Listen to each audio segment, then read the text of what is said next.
All right. So, if you want to upset people in church, all you have to do is just read the Bible and repeat it out loud. And kind of a weird way to start something, but it's really true. So, ladies, this one's for you. Um, has to do with the submission of women and what the Bible actually says about how you are to be treated. And there's going to be a little bit of reading here, but if you really want to hear what the Bible has to say about you to you, it's pretty good to listen here. So, original sin, the commandment. It says, unto the woman he says, I will greatly multiply thy sorrow and thy conception. In sorrow thou shalt bring forth children, and thy desire shall be to thy husband, and he shall rule over thee. So, right off the bat, women are told that men will rule over them. If you go into Esther, you know, you'll have some women try and teach like Esther, oh, that's the empowerment of women and all that stuff, and the importance of women. But don't forget how Esther got to be where she's at. And so the story that sets the whole Esther thing is, it says the king asked to have Vashti, the queen, brought before him with a crowned royal, show all the princes and people her beauty, because she was fair to look upon. It says, but the queen refused to come.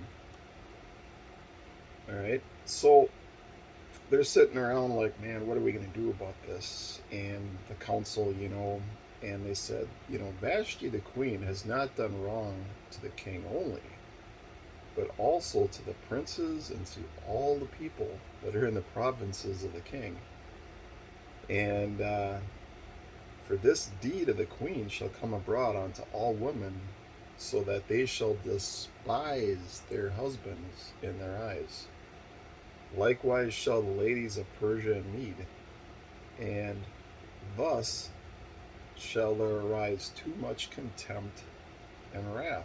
Now this is among the women. In other words, women are going to become rebellious if if what Vashti did is allowed to go unchecked, that all the female subjects of the land are going to see that and say, "Oh, I don't have to listen to my husband." That's exactly what it's saying. So uh, they kicked her out. They took away her queenship or whatever, and they kicked her out. And yeah, so that story's in the Bible. And vows. So here's another one, ladies. In the it says that this is the thing which the Lord, capital all Lord, has commanded. If a woman vows a vow unto the Lord, and she's in her father's house, if her father hears the vow and says, "Yeah, that ain't gonna fly," it doesn't count. The only way it counts is if the father hears it and allows it. I'm shorting this all up.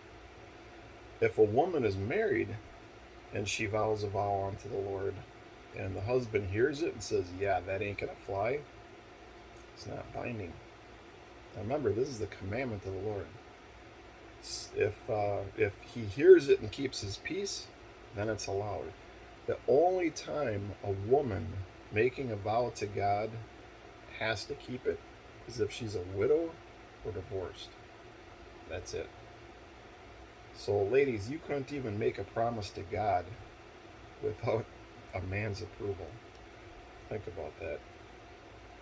So, a warning from a prophet, Isaiah 3:2, it says, as for my people, children are their oppressors, and women rule over them. O my people, they which lead thee cause thee to err and destroy the way of thy path. So, again, we find that women in authority, it's a bad deal. New Testament command to be subject to your husband. 1 Corinthians 11:3, says that I would have you know the head of every man is Christ, and the head of the woman is the man, and the head of Christ is God. But every woman that prayeth or prophesieth with her head uncovered dishonors her head. Who? Who's the head of the woman? The man. When you do not cover your head, when you pray or prophesy, you are dishonoring your husband. You are showing disrespect and rebellion. You are showing you are not subject to your husband. How many women today in church come with their heads covered?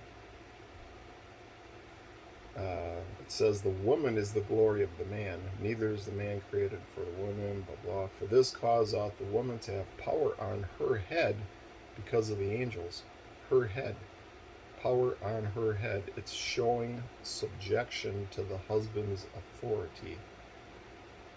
Wives, Ephesians 5:22. Wives, submit yourselves unto your own husbands as unto the Lord, as unto God himself. You are to submit yourself unto your husbands like he is God. That's what it says, as unto the Lord. For the husband is the head of the wife, even as Christ is the head of the church and is the Savior of the body. This is elevating the authority of a man pretty high. I'm just repeating what it says. Therefore, as the church is subject unto Christ, even so let the wives be to their own husbands in everything. Everything. Not a little bit, everything. You're supposed to subject yourselves unto your husbands as unto Christ in everything. 1 Timothy 2:11. Let the woman learn in silence with all, not a little subjection, with all subjection. Ladies, are you upset yet? It's not the way the church is run today. 1 Timothy 2:12. But I suffer not a woman to teach, nor to usurp authority over the man, but to be in silence. Why? Do you think this was cultural? It says, for Adam was first formed, then Eve. For Adam was not deceived, but the woman being deceived was in transgression. This is kind of a universal time-covering reason for women not being in authority over men. 1 Peter. Likewise, ye wives, be in subjection to your own husbands, that if any obey not the word, they may also without the word be won by the conversation of their wives. For after this manner in old time the holy woman also who trusted in God adorned themselves, being in subjection unto their own husbands. You'll love the next verse here. Even as Sarah obeyed Abraham, calling him Lord, whose daughters ye are, as long as ye do well, and are not afraid with any amazement. Ladies, would you call your husband Lord?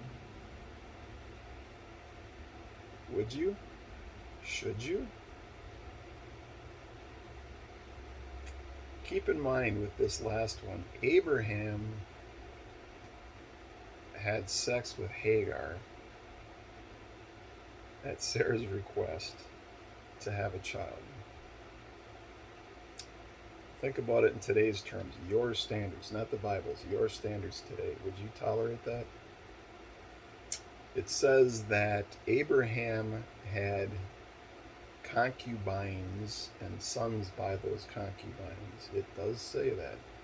It doesn't list them by name because they're unimportant to the story. The difference between a concubine and a wife was inheritance rights.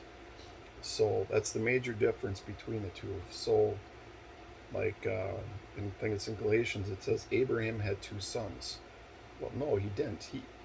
Abraham, of record, had 8 sons. He had 8 that we know of. And then it says, then unto the sons of the concubines he gave gifts and sent them away. So those aren't even listed. So the storyline when dealing with Sarah and the child of promise and the child not of promise, that story is specific to Sarah and the promise with Abraham. But Abraham was pretty frisky. He had a lot of baby mamas. Doesn't say how many, but it's plural. So he had many baby mamas. The other thing is, it's not a stretch to assume that he had concubines while he was married with Sarah. It's not a stretch of the imagination. So, ladies today, would you call your husband Lord today? Be in full subjection in all things as unto the Lord, and tolerate your man having multiple baby mamas. Polygamy. Would you tolerate that today?